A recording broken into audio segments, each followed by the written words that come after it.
Local for you. First at 4 continues now.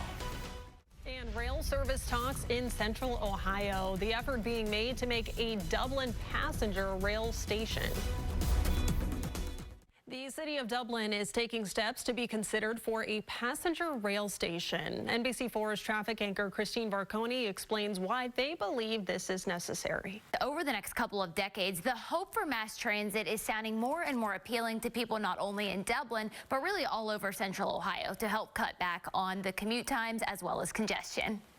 Columbus's biggest suburb has taken a big step when it comes to securing an Amtrak stop. The city has purchased property about 100 acres on our western edge that is directly adjacent to the CSX rail line, which is the proposed rail that is going to be used for the Amtrak service. This federal rail study that is underway now in Ohio is not a commuter train, but that, in addition to Amtrak city connectors to Cincinnati, Cleveland, Pittsburgh, Chicago, and beyond, is at the forefront of planning for the future.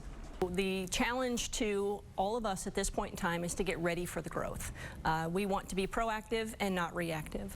So Columbus is the largest region in the country that is not served by a light rail system, some sort of mass transit, or passenger rail. In addition to being mayor of Dublin, Amorose Groomes is the chair of the Mid-Ohio Regional Planning Commission Board of Directors.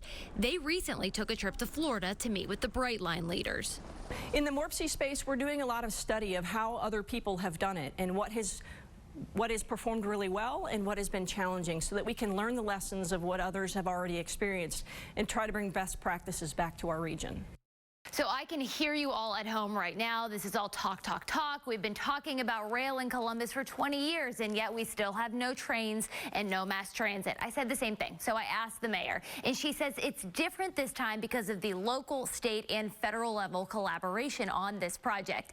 You can hear from her on that next week, and we will also talk about a timeline for these projects. Local for you, Christine Varconi, NBC4.